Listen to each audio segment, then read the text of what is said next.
Gold trusted gold buyers తాకట్టులో ఉన్న బంగారాన్ని విడిపించి ఈ రోజు ఉన్న మార్కెట్ ధరకే కొనబడును.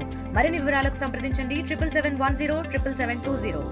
రెవెన్యూ గారికి, అదేవిధంగా ఆర్డీఓ గారికి, ప్యాక్స్ చైర్పర్సన్స్ కి, ఏఎంసీ చైర్పర్సన్ గారికి, అదేవిధంగా తహసీల్దార్, ఎంపీడీఓ, ఇక్కడికి విచ్చేసిన రైతులు, మహిళలు మరియు మీడియా గారు, అదేవిధంగా అడిషనల్ కలెక్టర్ గారు, వేదిక మీద సాయిరెడ్డి గారు డీటెయిల్ గా చెప్పడం జరిగింది.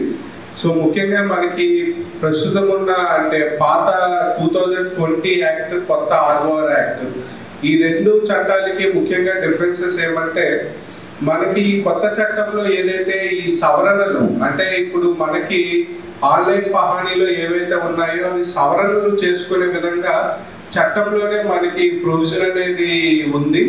సో ఆ సవరణలు చేసుకోవడానికి మనకి గ్రామాల్లో స్పెషల్ క్యాంప్స్ కండక్ట్ చేయడానికి కూడా మనకి చట్టంలో ప్రొవిజన్ అనేది ఇవ్వడం జరిగింది.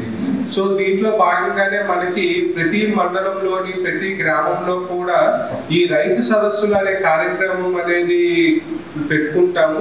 సో దాని ప్రకారంగా మనకి రైతు సదస్సుల్లో ఆ విలేజ్ లో, ఆ గ్రామంలో జరుగుతున్నప్పుడు ఆ రైతులకి ఏమైనా భూమి రిలేటెడ్ సమస్యలు ఏమైనా ఉన్నా కూడా అక్కడ అప్లికేషన్ అనేది మనం ప్రిస్క్రైబ్డ్ ఫార్మాట్ లో ఒక అప్లికేషన్ ఇస్తాము. సో దాంట్లో చేయడం అనేది జరుగుతుంది. సో అదేవిధంగా మనకి ఆన్లైన్ లో కూడా భూభారతి పోర్టల్లో కూడా ఈ భూమికి రిలేటెడ్ ఇష్యూస్ అంటే మనకి సవరణలు కావచ్చు, లేదు రికార్డ్స్ ఏమైనా మిస్ అయిన రికార్డ్స్ కి సంబంధించింది కూడా అప్లై చేసుకునే విధంగా ఈ సెక్షన్ 4 లో అనేది మనకి ప్రొవిజన్స్ అనేవి ఉన్నాయి. సో అదేవిధంగా మనకి ఇంకొక ముఖ్యమైనది ఏమంటే రెండంచెల అపీల్ వ్యవస్థ.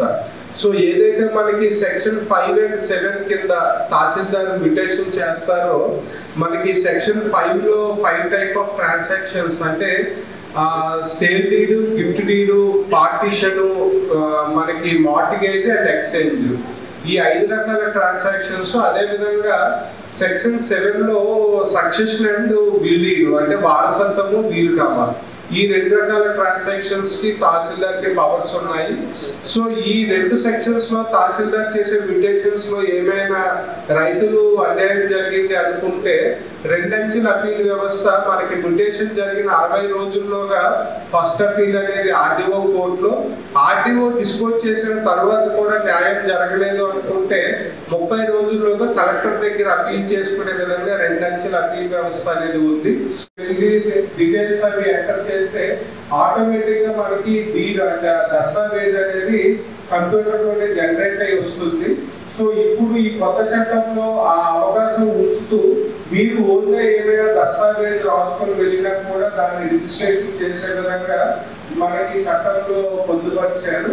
సో దీంతో పాటు మనకి ఈ సెక్షన్ 5 and 7 లో ఏదైతే మనకి సక్సెషన్ ఉందో ఆ సక్సెషన్ ఇప్పటి వరకు డైరెక్ట్ గా మీరు స్లాట్ బుక్ చేసుకుంటే వెళ్ళి తహసీల్ ఆఫీస్ లో అదే రోజు సక్సెషన్ జరిగేది చేసుకున్నారు అని. సో దాన్ని అరికట్టడానికి మనకి కొత్త చట్టంలో కంపల్సరీగా ఎంక్వైరీ అంటే తహసీల్దార్ ఎంక్వైరీ చేసిన తర్వాత మాత్రమే మనకి సక్సెషన్ అనేది చేసే విధంగా 30 రోజుల టైం లైన్ ఉంటుంది. సో 30 రోజుల్లో ఒకవేళ తహసీల్దారు ఎంక్వైరీ చేయకపోతే డీమ్డ్ సక్సెషన్ జరుగుతుంది. సెక్షన్ 7 లో 2 టైప్స్ ఆఫ్ ట్రాన్సాక్షన్స్, ఒకటి సక్సెషన్, రెండోది బిల్. ఈ 2 రకాల ట్రాన్సాక్షన్ చేయడానికి సెక్షన్ 7 లో మనకి ఇవ్వడం జరిగింది. ఆ గ్రామంలో 2-3 వారసులు స్లాట్ బుక్ చేసుకొని సక్సెషన్ అంటే వారసత్వ పట్టాలు చేసుకునే వాళ్ళు.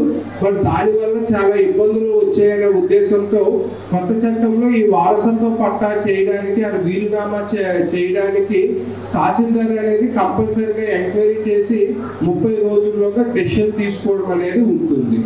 సో అదేవిధంగా మనకి 2 రకాల సెక్షన్స్ లో మెన్షన్ చేసిన ట్రాన్సాక్షన్స్ లో పాత చట్టంలో మనకి ధరణిలో ఒక ఆన్లైన్ లోనే ఆటోమేటిక్ గా రిజిస్ట్రేషన్ డీడ్ అనేది జనరేట్ అయ్యేది. అంటే గిఫ్ట్ డీడ్ అవ్వచ్చు ఆర్ సేల్ డీడ్ అవ్వచ్చు.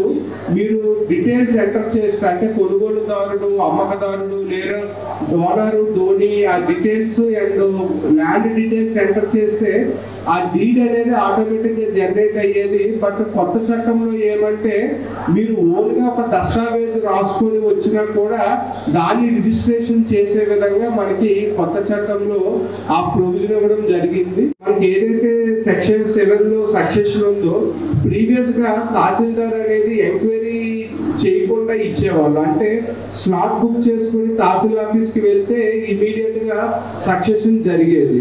కానీ కొత్త చట్టంలో ఏమంటే తహసీల్దారు ఖచ్చితంగా ఎంక్వైరీ అంటే విచారణ విలేజ్ లో చేసి ఎవరైతే చనిపోయిన రైతు వారసులు అందరూ కూడా అంగీకరించి అందరూ కూడా జాయింట్ ఫ్యామిలీ అగ్రిమెంట్ స్టేట్మెంట్ ఇస్తేనే మనకి సక్సెషన్ చేయడానికి ఉంటుంది.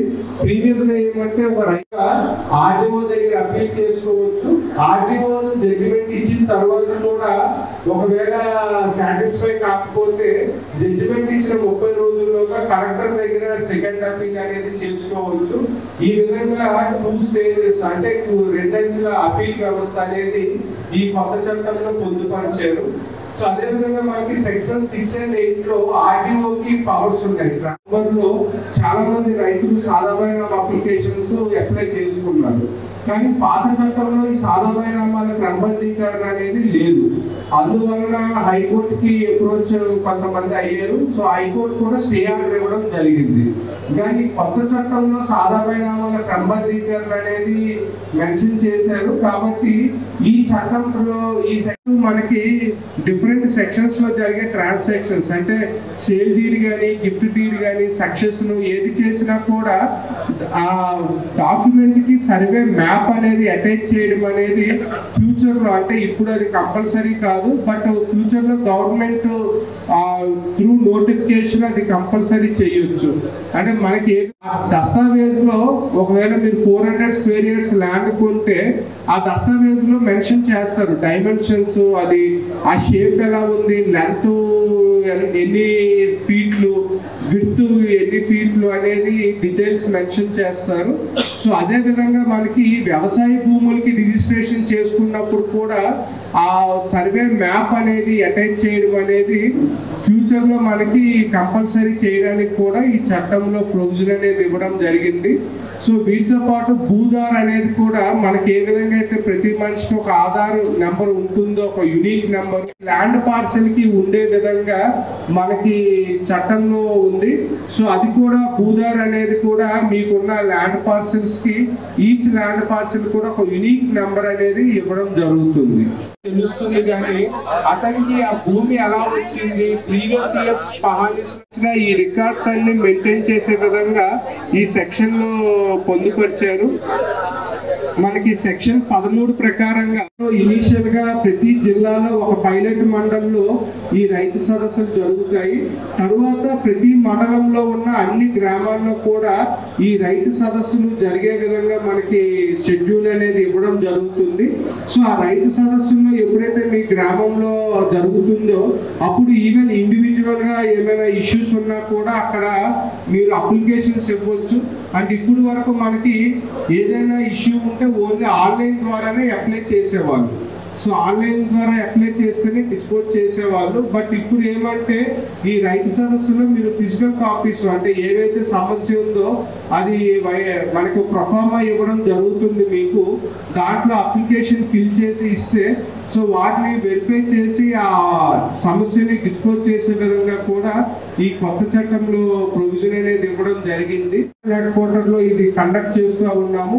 సో దీంతో పాటు మీకు పాంప్లెట్స్ కూడా ఇవ్వడం జరిగింది. సో దాంట్లో మనకి సెక్షన్స్ కి సంబంధించిన మెయిన్ ఇంపార్టెంట్ పాయింట్స్ అన్ని కూడా మెన్షన్ చేయడం జరిగింది. సో కాబట్టి అవి కూడా మీరు చదవండి. అదేవిధంగా మీ విలేజ్ లో ఉన్న రైతులకు కూడా కొంత అది అవేర్నెస్ అనేది క్రియేట్ చేయండి కొత్త చట్టం గురించి. సో ఈ చట్టం మీద ఇప్పుడు మీకు ఏమైనా సలహాలు సూచనలు ఉన్నా కూడా ఇవ్వగలరని కోరుకుంటున్నాం. Thank you. సో అయితే ఇప్పుడు ఎంఆర్ఓ గారి స్థాయిలో ఏమైనా లోపాలు జరిగినట్లయితే మీరు చెప్పిన దాని ప్రకారం ఆర్డీఓకి అప్లై చేసుకోవచ్చు, లేదంటే కలెక్టర్ గారికి. ఇది ధరణీకరణ ముందు కూడా ఈ సిస్టమ్ ఉండే అప్పుడు, కానీ దీంట్లో కాలయాపన జరుగుతుంది. ప్రత్యేక ట్రిబ్యునల్ ఏర్పాటు చేసి ఏదైనా దాంట్లో చేసినట్లయితే అంటే కలెక్టర్ గారికి కానీ ఆర్డీఓ గారికి కానీ చాలా బిజీ షెడ్యూల్ ఉండడం వల్ల కొన్నిసార్లు కాలయాపన జరుగుతూ ఉంటుంది. గవర్నమెంట్ చెప్పిన విధంగా ప్రత్యేక ట్రిబ్యునల్ ఏర్పాటు చేసి వాటిలో చేసినట్లయితే తొందరగా సమస్య పరిష్కారం అవ్వడానికి అవకాశం ఉంటుందనేది ఒకటి సార్. రెండవది సార్, ఇక్కడ నైపేట్ మండలంలో 10 ఎకరాల పైచిలుక ఉంది. అది ధరణిలో కానీ ఈ 15 సంవత్సరాల నుంచి ఎటువంటి రికార్డ్స్ లేవు. సార్ చెప్పినట్టుగా ఇప్పుడు జమాబందీ ఎవ్రీ ఇయర్ చేసేటువంటి వాళ్ళు గత ప్రభుత్వంలో దాన్ని అసలు జమాబందీ చేయట్లేదు. కేవలం ఇప్పుడు మేము వడ్లు ఏదైతే అమ్ముకుందామంటే కూడా దాన్ని మాకు పహానీ వచ్చే ఏర్పాటు లేదు సార్. ఇప్పుడు ఏదైనా అంటే ఇక్కడ స్థానికంగా మేము అడిగినట్లయితే అది కలెక్టర్ గారి ఆధ్వర్యంలో పహానీ ఉంది కాబట్టి మాకు ఇప్పుడు చాలా ఇబ్బంది అవుతుంది. వడ్లు మొత్తం సొసైటీలోకి ఇచ్చాం కానీ దానికి పహానీ లేక బిల్ చేయించుకోవాలంటే ఇబ్బంది అవుతుంది. కలెక్టర్ గారి దగ్గర కాకపోతే ట్రిబ్యునల్ కూడా ఫైనల్ గా ట్రిబ్యునల్ దగ్గర వెళ్ళాల్సి ఉంటుంది. కానీ మీరు చెప్పిన దాని ప్రకారం ఏంటంటే ఆర్టీఓ గారు కలెక్టర్ గారు బిజీ ఉంటారు కాబట్టి వాళ్ళ దగ్గర అప్పీల్స్ అనేది లేట్ అవుతాయి అనేది. కానీ ప్రభుత్వం అంటే ఇటువంటి సలహాలు సూచనలు కూడా తీసుకుంటుందండి. తీసుకొని ఎక్కడైనా లేట్ అయితే ఉంటే కాల పరిమితి పెట్టింది అనుకోండి, ఆ కాల పరిమితిలో కూడా చేయడానికి అవకాశం ఉంటుంది. ఇందులో కూడా ట్రిబ్యునల్ ఫార్మేషన్ ఉంది, ట్రిబ్యునల్ అనేది ఉన్నాయి ఇందులో కూడా. నోట్ చేయండి అంత అసలు కానీ మేమైతే నోట్ చేసుకుంటామండి. ఎందుకంటే మీరు అన్నది కరెక్టే. అంటే ట్రిబ్యునల్ అనేది సెకండ్ అప్పీల్ ఉంది, అంతేకాని ఫస్ట్ అప్పీల్ మళ్ళీ కలెక్టర్ దగ్గర ఉంది. గత ప్రభుత్వం టీఆర్ఎస్ గవర్నమెంట్ ఉంది కాబట్టి నేను టైం లిమిట్ అన్నా పెట్టాలి, లేకపోతే ట్రిబ్యునల్స్ అన్నా ఉండాలి. మీరు అనేది అదే కదా. బాగానే ఉంది. ఈరోజు నిజంగా ఉంటుంది. దయచేసి ఆ రికార్డు మీ దగ్గర పెట్టుకొని ప్రతి మండలి మీరు పోయినప్పుడు కానీ రికార్డ్ చేసినప్పుడు కానీ పెట్టుకుంటే మనకి చాలా ఉపయోగపడుతుంది. అన్ని జిల్లాల నిజామాబాద్ జిల్లా ముందుంటాం, మనం రికార్డు సెట్ చేస్తుంటాం. మనకు ఒక అవకాశం ఉంది, ఏ జిల్లాలో లేదా అవకాశం.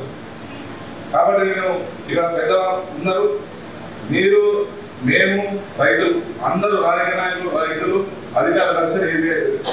ఎందుకంటే దాన్ని చూసినామా ఎన్నో అపోహలు వచ్చినాయి. మరిన్ని వీడియోస్ కోసం ఛానల్ ని సబ్స్క్రైబ్ చేయండి. లేటెస్ట్ అప్డేట్స్ కోసం వాట్సాప్ ఛానల్ ని ఫాలో అవ్వండి. ఆ లింక్ డిస్క్రిప్షన్ లో ఉంది.